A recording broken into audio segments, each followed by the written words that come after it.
Hello dear friends. आज जिस topic को लेकर हम डिस्कस करने वाले हैं टॉपिक है laws of vector addition. In general there are three laws of vector addition, that is triangle law of vector addition, parallelogram law of vector addition and polygon law of vector addition. These three laws of vector additions are very important in term of examination point of view. कई बार board exam में direct question पूछे जाते हैं, state and explain triangle law of vector addition. In the similar sense में parallelogram law of vector addition और polygon law of vector addition को लेकर भी क्वेश्चन पूछे जाते हैं. तो आज के इस वीडियो में we are going to focus on the triangle law of vector addition. सबसे पहले स्टेटमेंट पे फोकस करते हैं. Here is the statement.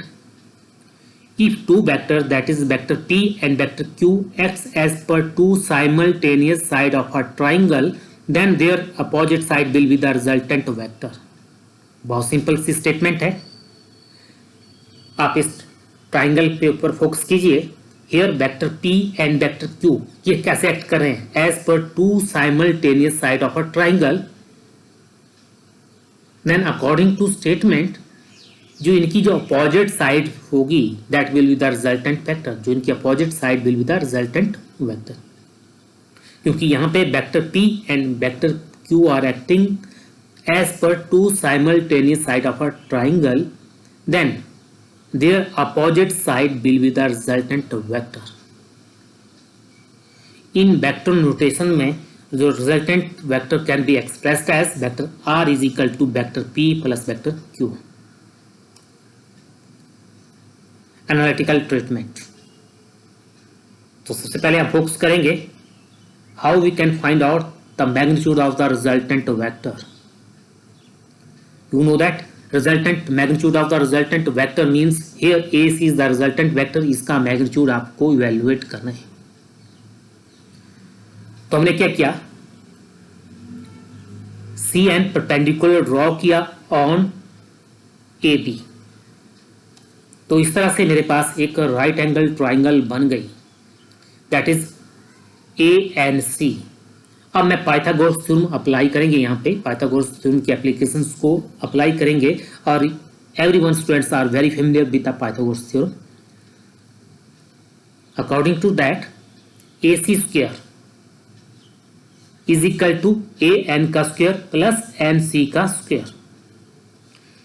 Okay, in further step मैंने क्या किया, AN को ब्रेक कर दिया क्योंकि that is in the form of AB plus BN.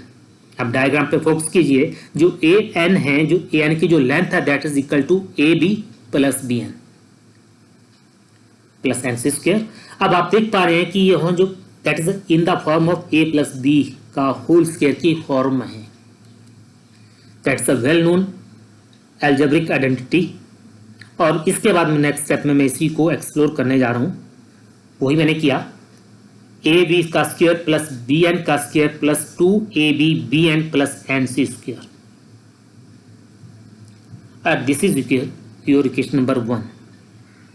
अब इसके बाद जो नेक्स्ट टारगेट रहेगा, here AC that is R, AB that is P and BN there is no any information about P, Q और R and similarly NC.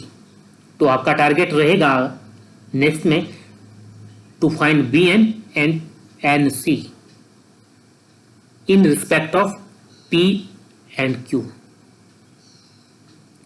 Okay, तो इसके लिए निकालने के लिए we have to focus on this small right angle triangle that is BNC. सबसे पहले हमारा फोकस रहेगा BN के ऊपर एंड देन NC के ऊपर. Now from this right angle triangle BNC हमारा पास, मैंने कहा सबसे पहले फोकस रहेगा BN के ऊपर.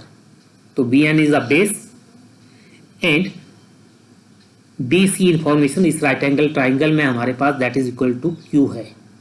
तो it means perpendicular base and hypotenuse की इंफॉर्मेशन हमारे पास है. तो यहाँ पे हम cos थीटा की ट्रिगोनोमेट्रिक रेशियो अप्लाई करेंगे. That is the base over hypotenuse BN over BC और यहाँ से bn हमने फोकस करना है, that is equal to bc cos theta. और यू नो दैट अब ज्योमेट्री को देखिएगा, ज्योमेट्री में B C that is equal to Q, और this is your case number second. In the similar sense में आपने जो नेक्स्ट टारगेट है to find out N C, तो mean this is a perpendicular side और base B C जो hypotenuse है, दो इन्फॉर्मेशंस आपको इनकॉर्पोरेट करनी है ट्रिग्नोमेट्रिक रेशो में। तो यहाँ पे जो ट्रिग्नोमेट्रिक रेशो लगने वाली है that is a sine of theta, और साइन थीटा होता है that is a perpendicular over hypotenuse. तो N C over B C, हमारा फोकस है एन सी को फोकस करना, that is N C is equal to B C sine of theta, and this is your equation third, क्योंकि B C equal to Q है। अब equation 2 और equation 3 की जो वैल्यू है मींस बी एन और एन सी की value हम कहाँ अप्लाई कर देंगे, इक्वेशन नंबर 1 में, राइट। और साथ साथ में जो ए सी है we know that equal to R, and A B that is equal to P. साथ साथ में इंफॉर्मेशन भी हम इनकॉर्पोरेट करेंगे इक्वेशन नंबर 1 में, और वही हमने किया नेक्स्ट स्टेप में। R square is equal to P square plus Q cos theta का square plus 2p Q cos theta plus Q sine theta का स्क्वायर, क्योंकि यहाँ पे हमने बी एन और एन सी की वैल्यू पुट कर दी, और साथ साथ में ए सी और ए बी की इंफॉर्मेशन भी इनकॉर्पोरेट कर दी। अब इसके बाद जो नेक्स्ट टारगेट रहेगा आप देख पा रहे हैं यहाँ पे क्यू कॉस थीटा का स्क्वायर, और इस ब्रैकेट में इन दोनों ब्रैकेट्स को हमने क्या करना है, ओपन करना है। तो इसके बाद very simple to follow, p square is plus Q square cos square theta plus 2p Q cos theta factor as it is, plus next factor that is a q square sine square theta. अब अगले step में जो q square cos square theta और q square sine square theta को इनको मैं इकट्ठा लिख लूंगा, वही मैंने किया, मीन्स अब इक्वेशन को मैंने रीअरेंज करके इस ढंग से एक्सप्रेस कर दिया। आप देख पा रहे हैं Q square cos square theta plus Q square sine square theta में क्यू स्क्वायर कॉमन है, तो नेक्स्ट स्टेप में हमने वही किया, क्यू स्क्वायर कॉमन लेके ब्रैकेट के अंदर क्या रहा, cos square theta plus sine square theta, बाकी एज इट इज एक्सप्रेस कर दिया। And we know that cos square theta plus sine square theta, आप साइड व्यू में देखिएगा, दैट इज इक्वल टू 1, और इस ट्रिग्नोमेट्रिक फार्मूला को आप परमानेंट नोट कर लीजिए अपनी कॉपी के ऊपर, क्योंकि बहुत यूज होने वाला है इन फिजिक्स में। That's a cos square theta plus sine square theta is always equal to 1। अगले स्टेप में cos square theta plus sine square theta की जो वैल्यू इक्विवेलेंट टू 1 है उसको हम पुट डाउन कर लेंगे, तो हमारे पास जो रिजल्टेंट इक्वेशन रही या above equation reduce to P square plus Q square, क्योंकि दिस फैक्टर जो अंदर ब्रैकेट के अंदर जो factor that is equal to 1, तो हमारे पास क्या रहा, plus 2p Q cos theta, and this is your R square. अगर हमने इस दोनों तरफ इसका अंडर रूट ले लें तो हमारे पास रिजल्टेंट आ गया, this the magnitude of the resultant vector, mean under root P square plus Q square plus 2p Q cos of theta. Analytical treatment में जो हमारा सेकंड टारगेट है to find the direction of the resultant vector. Direction की जब भी direction की बात आती है तो that is the slope of the right angle triangle. You know that जब भी डायरेक्शन की बात कहीं भी आती है तो आपके मन में एक कंसेप्ट कंसाइड करता है, that is the slope of the right angle triangle. तो हियर जो आपके पास रिजल्टेंट है ए सी, इसकी डायरेक्शन इस तरफ है, तो इट मीन्स इसका जो स्लोप है making angle beta with the horizontal axis. तो हमारा फोकस है टू फाइंड द बीटा। तो आपको मालूम है कि जब भी डायरेक्शन की बात आती है तो दैट इज द स्लोप, और स्लोप कहां से किस रेशो से निकलता है, that is the tangent ratio से निकलता है।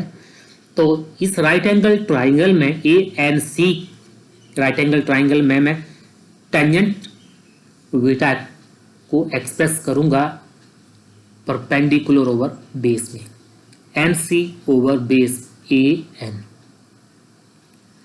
फर्दर ए एन को ब्रेक कर लूंगा, that is A B plus B N, और हियर एन सी और बी एन की इंफॉर्मेशन हम कहां से इनकॉर्पोरेट करेंगे, इक्वेशन 2 और 3 जो मैंने यहाँ पे साइड बार में नोट डाउन करके रखी हुई है।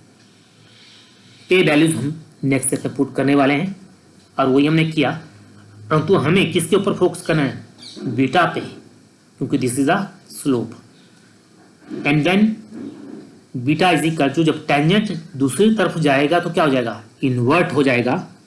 तो टेंजेंट ऑफ इनवर्स जो ब्रैकेट में आ गया आपके पास, q sine theta over p plus Q cos of theta.